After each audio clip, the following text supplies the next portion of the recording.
오늘 보실 말씀은 구약 성경 475면에 사무엘하 9장 1절로 13절 말씀을 제가 한 절 읽고 여러분들 한 절 읽고 교독하며 읽도록 하겠습니다. 다윗이 이르되 사울의 집에 아직도 남은 사람이 있느냐? 내가 요나단으로 말미암아 그 사람에게 은총을 베풀리라 하니라.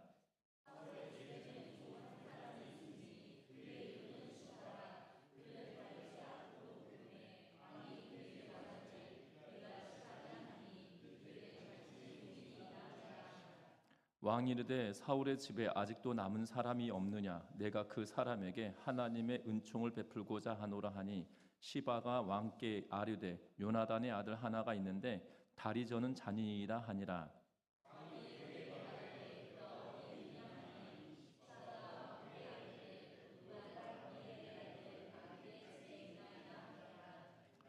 다윗 왕이 사람을 보내어 로드발 암멜의 아들 마길의 집에서 그를 데려오니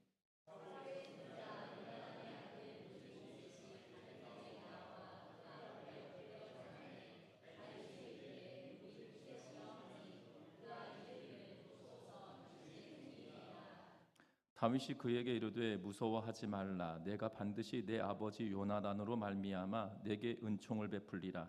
내가 내 할아버지 사울의 모든 밭을 다 내게 도로 주겠고 또 너는 항상 내 상에서 떡을 먹을지니라 하니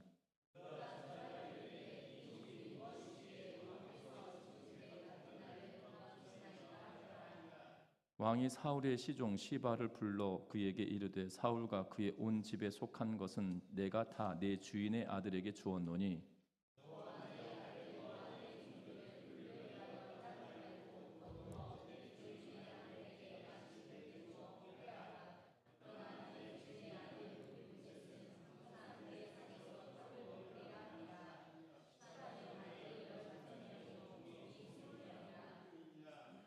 시바가 왕께 아뢰되 내 주 왕께서 모든 일을 종에게 명령하신 대로 종이 준행하겠나이다 하니라. 무비보셋은 왕자 중 하나처럼 왕의 상에서 먹으니라.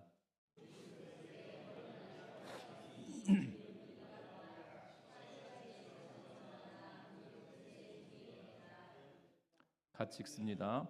무비보셋이 항상 왕의 상에서 먹음으로 예루살렘에 사니라. 그는 두 발을 다 절었더라. 아멘.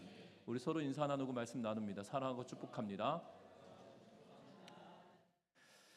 진면목은 본래의 면목이라는 뜻으로 사람이나 사물의 겉모습이 아니라 본질적이고 그리고 참된 모습을 의미하고 있는 것을 보게 됩니다. 이 동화 작가이고 성인 동화의 이 지평을 열었다고 불려지는 정채봉이라고 하는 작가가 간잔종지라고 하는 책에서 이렇게 표현합니다. 형이 아우한테 말했다. 그 사람의 진짜가 보이는 것은 함께 여행을 했을 때, 함께 식사를 할 때, 함께 도박판에 앉았을 때, 그리고 위급함이 나타났을 때이다 라고 하면서 실제 사람의 그 실제의 모습은 이러한 상황에 놓였을 때 어떤 모습이 나오느냐에 따라 그 사람의 진짜 얼굴을 보게 되어진다라고 말합니다. 사람들의 진면목을 보게 되어질 때는 여러 가지 방식으로 이 정채봉이 말하고 있는 것처럼 여러 가지 이 모습을 통해서 경험하게 되어진다라는 사실이죠. 그런데 사람의 진면목은 승승장구할 때 더 특별히 드러나는 것 같습니다. 어려움을 당할 때는 잘 모르겠지만 정말 그 사람이 승승장구하며 살아낼 때 그 사람의 속내가 다 여실히 드러나게 되어지는 것들을 보게 되죠. 그래서 간혹 이런 표현들을 합니다. 젊을 때는 저러지 않았는데 나이 먹고 사람이 변했어 라고 이야기하는 표현들을 종종 듣는데 그 들을 때 의미는 어떤 의미냐면 저 사람이 먹고 살만해지고 저 사람이 명예를 좀 얻더니 사람이 변한 것 같아 라는 의미로 받아들여질 때가 더 많은 것들을 보게 됩니다. 어떤 사람이 자신의 성공을 위하여 그것을 지키기 위해서 힘과 자원을 이용하여 그것을 지키는데 여러 가지 방식으로 지키다 보니까 그 사람의 진면목이 드러나게 된다라는 사실입니다. 오늘 성경에도 이 다윗이 그가 승승장구할 때 그의 진면목을 보여주는 그러한 대목이기도 하다는 거죠. 저와 여러분들 어떻게 보면 다윗은 그의 왕권을 더 강화하기 위하여 더 많은 노력을 할 것이 당연함에도 불구하고 그는 오늘 은혜를 기억하여서 그 은혜를 베풀며 살아가기로 결단하고 있는 것을 보게 됩니다. 저와 여러분들의 신앙생활하며 또한 세상의 삶을 살아갈 때 우리 또한 우리의 진면목이 반드시 드러나는 일들이 있을 거라는 사실이죠. 그러할 때 우리는 어떤 모습으로 드러나길 원하는지 우리의 자신들을 생각해 보면서 다윗과 같이 하나님의 은혜를 기억하고 그 은혜로 말미암아 은혜를 베풀며 살아내는 우리 전미중앙교회 모든 성도님들의 삶이 되시기를 주의 이름으로 부탁드립니다.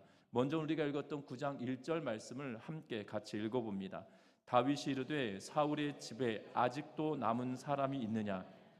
요나단으로 말미암아 그 사람에게 은총을 베풀리라 하니라. 아멘. 다윗이 사울의 집에 남은 자가 있는가라고 질문을 하며 신하들에게 전수조사하기를 요청하고 있는 것을 보게 됩니다. 남은 사람이 있으면 내가 그에게 은혜를 베풀겠다, 은총을 베풀겠다라고 지금 말하고 있는 것을 보게 된다는 거죠. 특별히 은총으로 번역되어져 있는 이 단어는 히브리 말로 이 대가를 바라지 않은 호의를 가르칠 때 쓰는 말입니다. 그래서 이 단어를 하나님께서 우리에게 은혜를 베풀어 주신다라고 할 때 그 은혜의 단어를 여기다 쓰고 있는 것을 보게 되죠.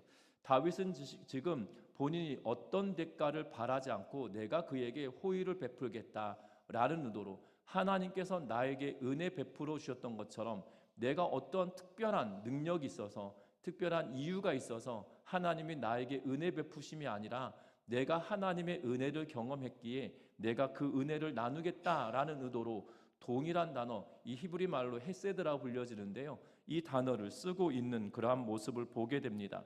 어찌 보면 이 사건은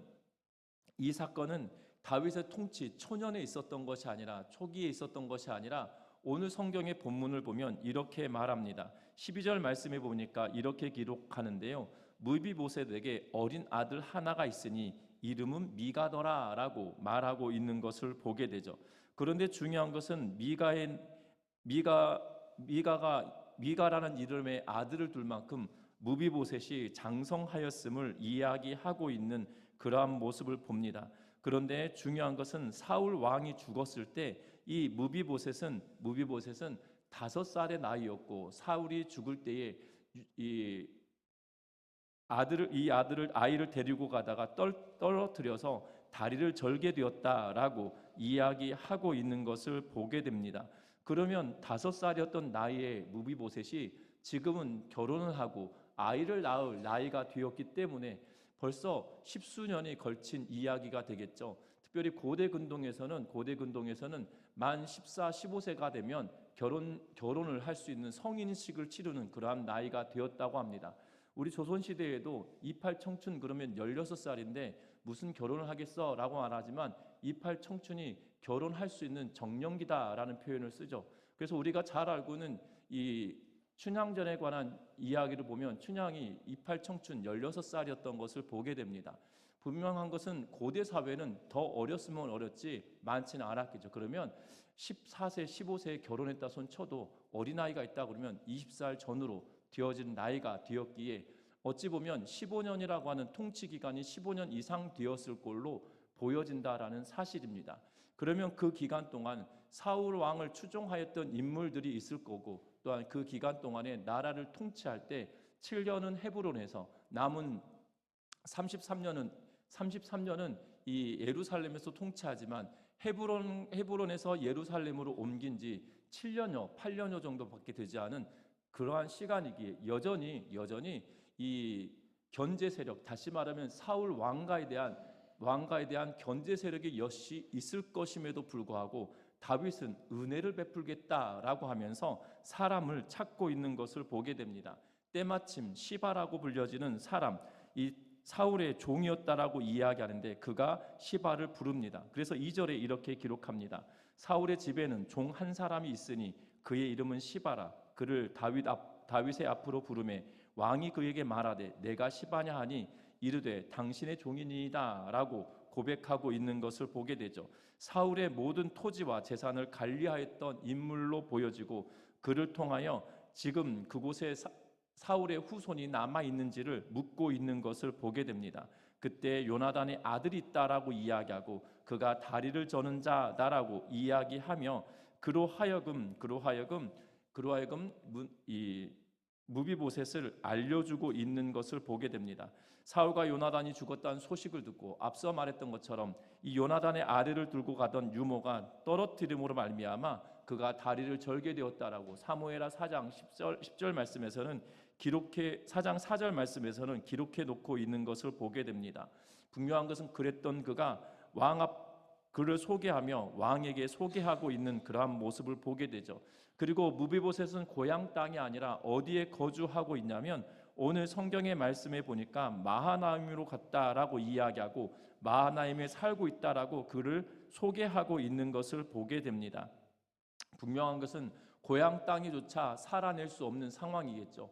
왜냐하면 다윗의 왕가의 세력이 더욱더 커지면 커질수록 사울 왕가의 사람들은 숨어 지낼 수밖에 없었을 걸로 보여집니다. 고려가 멸망하고 이성계의 나라가 세워지고 난 이후에 왕씨의 성에 이 점을 찍어 옥시로 변했다는 이야기는 우리가 너무나도 잘 알고 있는 이야기일 것입니다. 분명한 것은 지금 사울의 왕가도 그러한 위험에 처하여져 있지 않겠나라는 생각이 들어지는데 그럼에도 불구하고 그를 찾고 있는 것이고 다윗은 그들에게 내가 은혜를 입은 것처럼 그에게 은혜를 베풀겠다라고 말합니다. 특별히 그 은혜를 베푸는데 가장 핵심되어지는 것이 무엇이냐면 5절과 6절 말씀을 같이 한번 읽어봅니다. 5절과 6절의 말씀입니다. 같이 읽어봅니다. 다윗 왕이 사람을 보내어 로드발 암미엘의 아들 마길의 집에서 그를 데려오니 사울의 손자 요나단의 아들 무비보셋이 다윗에게 나와 그 앞에 엎드려 절하매 다윗이 이르되 무비보셋이여 하니 그가 이르기를 보소서 당신의 종이니이다. 아멘. 7절도 읽습니다. 다윗이 그에게 이르되 무서워하지 말라. 내가 반드시 내 아버지 요나단으로 말미암아 내게 은총을 베풀리라. 내가 내 할아버지 사울의 모든 밭을 다 내게 도로 주겠고 또 너는 항상 내 상에서 먹을 떡을 먹을지니라 하니 아멘. 오늘 성경의 말씀에 보면 다윗 앞으로 요나단의 아들 무비보셋이 옵니다. 그리고 무비보셋은 그 앞에 엎드려 당신의 종입니다라는 고백을 하고 있는 것을 보게 되죠. 그때 다윗이 하는 이야기가 7절 말씀입니다. 뭐라고 이야기합니까? 요나단으로 말미암아 내게 은총을 베풀리라라고 말하고 있는 것을 보게 되죠. 분명한 것은 다윗은 사울이 다윗을 죽이려 할 때 10여 년간 그를 추격합니다. 여러분들 10년 동안 나를 죽이겠다고 쫓아오는 사람이 있다라면 여러분들 이를 갈지 않겠습니까? 저 같으면 이가 갈릴 것 같아요. 10년이나 나를 쫓아다니며 내가 무슨 죄를 지은 것도 아닌데 나를 죽이겠다고 쫓아다니면 그 사람에 대한 분노가 하늘을 찌를 만큼 높아질 거라고 생각이 듭니다. 그런데 다윗은 뭐라고 이야기하냐면 내가 은혜 베풀겠다라고 이야기하죠. 그 이유를 다른 데 있는 것이 아니라 요나단으로 말미암아라고 말합니다. 1절에서도 말합니다. 요나단으로 말미암아라고 기록하고 우리가 읽었던 7절에서도 요나단으로 말미암아라고 말하고 있는 것을 보게 되죠. 요나단의 은혜를 갚기 위하여 그가 은혜를 갚겠다.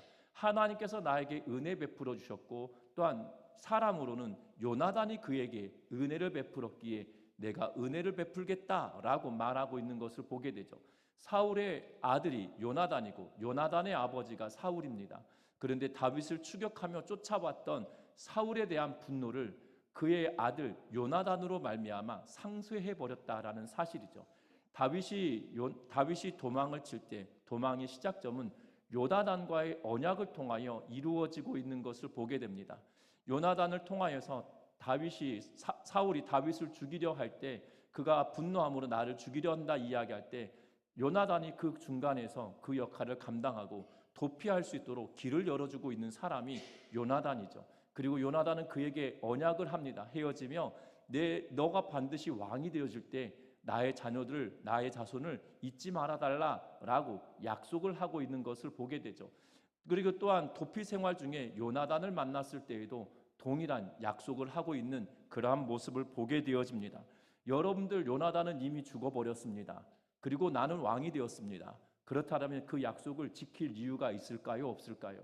그리고 염두에 두어야 될 것은 앞에서 말씀드렸던 것처럼 헤브론에서 7년 동안 나라를 다스렸고 33년을 예루살렘을 다스렸는데 지금 한 나라를 이루어서 예루살렘에 통치를 할 때는 온 이스라엘의 통일된 나라를 다스릴 시점이거든요. 그러면 지금 예루살렘에서 통치한 지 7년여, 8년여밖에 되지 않았기 때문에 여전히 사울 왕가의 잔재들이 여전히 남아 있으면 세력을 규합할 수 있는 그러한 상황이 분명하게 있을 것임에도 불구하고 뭐라고 이야기하고 있냐면 너의 아버지로 말미암아 내가 은혜 입었다. 내가 하나님으로 말미암아 은혜 입었다. 그래서 내가 너에게 은혜를 베풀길 원한다라고 하며 말하고 있는 모습을 보게 된다는 겁니다. 우리가 신앙생활하며 이 땅의 삶을 살아갈 때 정말 은혜를 받은 자들이다라면 은혜를 베풀며 살아야 되는데 우리의 상황이나 환경의 문제가 아니라 그것을 뒤로하고 지금 나에게 베푼 하나님의 은혜와 그 사람이 나에게 베푼 은혜를 기억하여 그 은혜를 갚아간다라는 사실이죠. 요나단은 전사한 지 벌써 15년 가까운 시간, 15년이 넘는 시간이 지났을 것입니다. 그럼에도 불구하고 그것을 기억하여서 다윗은 그 약속을 지키고 이행하고 있는 모습을 보게 되죠. 분명한 것은 은혜를 베풀면 약속을 기반하고 있고 그 언약을 기반하고 있다라는 사실들을 기억하셨으면 합니다. 그러하게 저와 여러분들도 하나님과 약속을 하였기 때문에 우리는 옛 약속을 두고 구약이다라고 말하고 새로운 약속을 두고 신약이다라고 이야기하며 성경의 말씀이 하나님과 나와의 약속이다라는 의미로 기억하고 그 약속을 날마다 상고하게 되어지는 것을 본다라는 사실이죠. 그 하나님의 은혜를 내가 기억했다라면 그 은혜를 흘려보내고 나누는 우리의 삶이 되시기를 주의 이름으로 부탁드립니다. 뿐만 아니라 내 여건과 상황을 계산하며 은혜를 베푸는 것이 아니라 하나님께서 주신 은혜로 말미암아 그것을 나누게 된다는 사실이죠. 앞서서 말씀드렸던 것처럼 무비보셋은 사울 가문과 그 지파를 규합할 수 있는 잠재적인 위험 요소일 수 있습니다. 그럼에도 불구하고 다윗에게 있어서만큼은 무비보셋은 위험의 대상임에도 불구하고 그가 왕의 상에서 함께 떡을 먹게 하겠다라고 13절 말씀에 기록하고 있는 것을 보게 되죠. 분명한 것은 어찌 보면 다윗은 모험을 강행하고 있는 그러한 모습을 보게 됩니다. 그렇지 않겠습니까? 내 상에서 적의 손자가 밥을 먹는다. 그리고 그것을 통해 다윗의 적이 될 수 있는 사울의 세력들을 규합할 수 있는 그러한 근거가 되어질 수 있을 것임에도 불구하고 그는 그 모험을 감행하고 있는 그러한 모습을 봅니다. 그 이유는 다른 데 있는 것이 아니라 하나님과의 약속을 전심으로 바라고 있고 또한 다윗이 요나단과의 약속을 온전하게 지키고자 하는 그 마음이 더 컸기 때문에 가능한 일이라는 사실이죠. 저와 여러분들 하나님의 은혜를 어떻게 누리며 살아가고 계십니까? 하나님의 은혜가 여러분들에게 있어서만큼은 세상의 은혜를 흘려보낼 가치가 있을 만큼 그 하나님의 은혜가 여러분들에게 큰 존재입니까? 아니면 내가 여러 가지 계산을 하였을 때 이것이 필요치 않아 라고 하며 은혜 베풀어 가야 될 그 순간에 그것을 접어버리고 완고한 모습으로 살아가고 있는가 한번 생각해 보셨으면 합니다. 하나님의 은혜가 나에겐 얼마만큼이나 존귀하고 하나님의 은혜가 나에겐 얼마만큼이나 큰지 날마다 기억해 보며 하나님의 은혜를 누린 만큼 하나님의 은혜를 베풀며 살아가는 우리 전미중학교의 모든 성도님들의 삶이 되시기를 주의 이름으로 부탁드립니다. 다윗은 그런데 더 놀라운 것 우리가 읽었던 13절 말씀 같이 한번 읽어봅니다. 12절과 13절의 말씀을 같이 읽어봅니다. 무비보셋에게 어린 아들 하나가 있으니 이름은 미가더라. 시바의 집에 사는 자마다 무비보셋의 종이 되니라. 무비보셋이 항상 왕의 상에서 먹음으로 예루살렘에 사니라. 그는 두 발을 다 절었더라. 아멘. 그는 두 발을 다 저는 그러한 사람입니다. 그래서 어찌 보면 왕의 상에서 같이 식사를 한다는 것이 가능한 일이 아닐 수도 있습니다. 그런데 지금 다윗은 뭘 하고 있냐면 사울이 가졌던 모든 밭과 모든 재산들을 다시 환원하여서 그 무비보셋에게 주고 있고 그리고 시바를 통하여 그의 사람들을 다시 모아 그 농장들 그리고 그의 재산들을 관리하게 하고 있는 그러한 모습을 봅니다. 어찌 보면 한 상에서 먹는다는 것 그리고 그의 재산을 다시 다 환원해 준다라는 것은 어떤 의미냐면 그의 진심을 다하여 그를 돕겠다라는 말로 하고 있다라는 사실이죠. 왕의 상에서만 음식을 먹는다라면, 그의 재산을 다시 환원시키지 않고 왕의 상에서만 먹는다라면, 어찌 보면 그의 진심은 견제하는 마음이 있을 걸로 보여지지만, 견제하는 마음이 아니라 진심으로 요나단을 사랑하고 하나님을 사랑하는 마음으로 무비보셋에게 그 은혜를 흘려보내고 있다라는 사실이죠. 재산이 있으면 있을 만큼 세력을 규합하는데 물질로 규합할 수 있는 근거가 되어질 수 있음에도 불구하고 그것을 다 허락하며 진심으로 무비보셋을 돕고 있는 모습을 보게 된다는 겁니다. 어찌 보면 다윗의 진면목이 여기서 나오고 있다는 사실이죠.